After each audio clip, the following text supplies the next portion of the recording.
In this tutorial, I'll show you how to turn off comments in Notion by managing page permissions.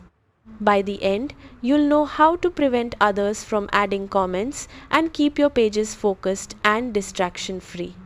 Open the Notion page where you want to disable comments.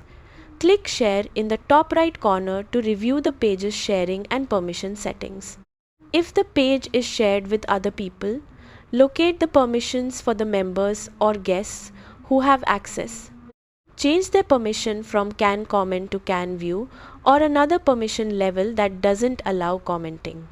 If someone has Can Edit access, they'll still be able to comment, so you'll need to adjust their permissions if you want to prevent comments. If the page is published to the web, open the publishing settings and review the available options. Disable comments if that option is available for your page, or limit access so only the people you choose can view it.